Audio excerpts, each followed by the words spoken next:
이번 탄핵 심판으로 국민들의 헌법재판소에 대한 관심이 급증되었습니다.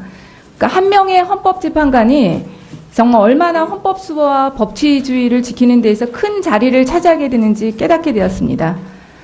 국민을 대표해서 헌법재판관으로서의 인권과 기본권 수호라는 헌법 수호 의지가 얼마나 있는지 후보자님에 대해서 엄중히 검증하도록 하겠습니다. 그 후보자님의 이력을 보니까 양승태 대법원장 시절에 정말 이건 양승태 대법원장의 뮤중가 공주인가 싶을 정도로 굉장히 많은 직위를 맡으셨습니다. 양승태 대법원장이 처음으로 대법원장이 되고 만든 법관 인사제도 개선위원회 위원으로 역임을 했고 2011년입니다. 그리고 2014년에는 또 양승태 대법원장의 추천으로 국가인권위원회 비상임위원이 되었고 또다시 올해 연임 지명됐습니다. 그리고 국가인권위원회 비상임위원으로 임기 시작한 지 이제 또 채 3개월도 되지 않아서 다시 헌법재판관으로 지명되었습니다. 양승태 대법원장과 개인적인 인연이 있으신가요? 개인적인 인연은 없습니다. 전혀 없습니까? 함께 근무를 하거나 함께 합의부를 구성했던 적은 없습니다. 사법연수원 시절 제가 연수생일 때 다른 옆반 교수님으로 계셨다는 정도이고 민사지방법원에 초임받았을 때도 같은 부가 아니라 다른 부의 부장으로 계셨을 뿐이어서 직접 어떤 개인적인 인연을 만들 수 있는 그런 계기는 없었습니다. 서울지법에서 2년 정도 함께 근무한 경력인데 그 당시에도 그러니까 같은 분은 아니었다 이런 취지입니까? 네. 개인적으로 인사한 적은 없었습니까? 그러니까 개인적으로 알고는 있었습니까? 없었습니까? 같은 분은 아니지만 옆에 부 부장님이시니까 인사는 하면서 지냈던 사이입니다. 하지만 함께 일하지 않으면 제가 근무했던 민사지방법원은 굉장히 판사들도 많기 때문에 그냥 같은 층이거나 혹시 만나게 되면 인사하는 정도 가지고 그것을 개인적 친분이라고 표시하기엔 좀 동의하기는 좀 어렵습니다. 이번에 후보자께서 헌법재판관 지명 소식은 언제 누구에게 처음으로 들었습니까?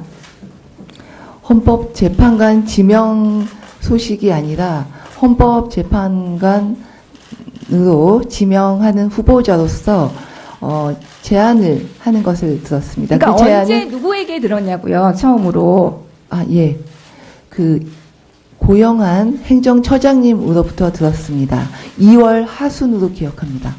정확한 날짜는 모르시겠습니다. 2월 하순입니까? 네.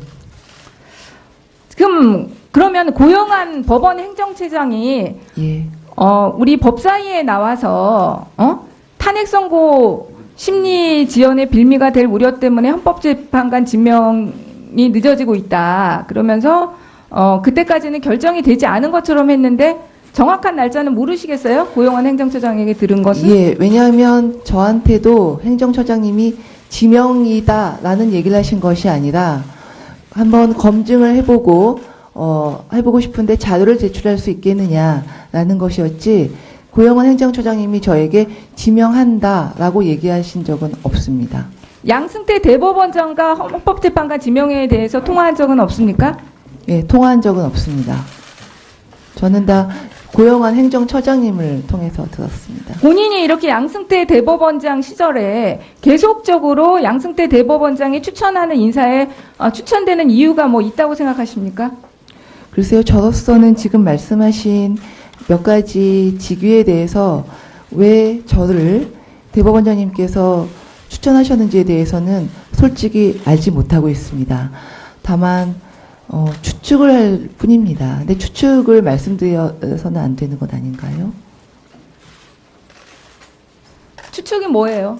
추측은 간단하게 얘기해 주세요. 네, 간단하게 얘기하면 제가 법관, 그다음에 헌법재판연구관, 또 변호사로서 상당한 기간 동안 국민들과 호흡하면서 그 구체적인 경험을 많이 했기 때문에 헌법재판관의 다양화라는 관점에서 보았을 때 도움이 된다고 생각하신 게 아니신지 그렇게 추측하고 있습니다.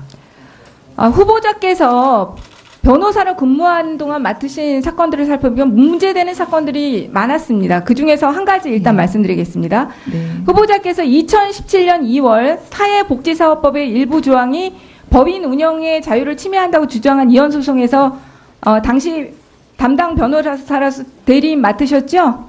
저희 법무법인이 수임한 사건에 담당 변호사로서 일을 수행했습니다. 이 사건이 속칭 광주 인하학교 사건, 일명 도가니 사건 이후에 개정된 도가니법이라는 건 알고 계셨습니까? 네, 알고 있었습니다. 그 도가니법이 왜 생겨났는지 아시죠? 네. 네, 그 이유가 무엇입니까?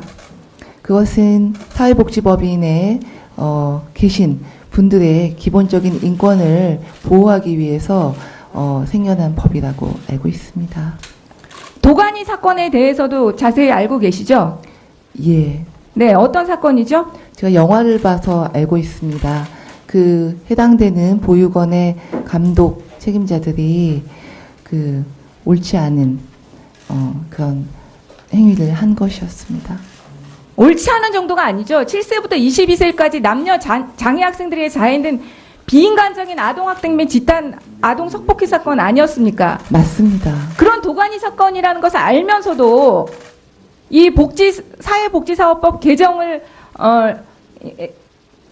개정해서 사회복지법인의 이사회 구성을 더욱 투명하게 공정화하려는 법에 대해서 네. 반대하는 이혼 소송을 맡으신 이유가 뭡니까?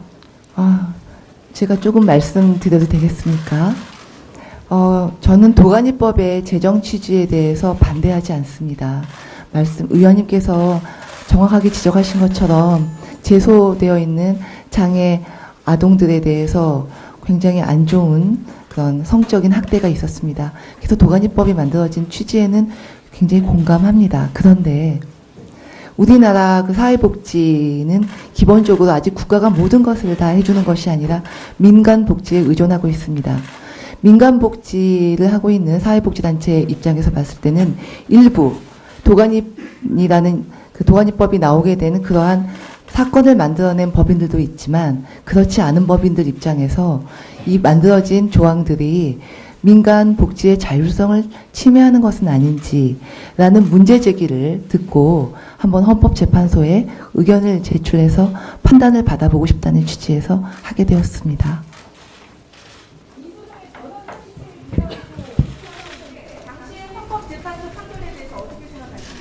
저는 헌법재판소 결정에 대해서 승복하고 있습니다. 저희로서는 그래도 사회복지법인의 자율성에 대해서 한번 이익 형량을 해달라. 헌법재판소의 균형 감각에 비춰봤을 때 한번 고려될 수 있지 않을까 하는 문제 제기를 했습니다만 일치된 의견으로 아니다라고 하셨기 때문에 저희는 그 의견을 수용했습니다. 자, 수고하셨습니다.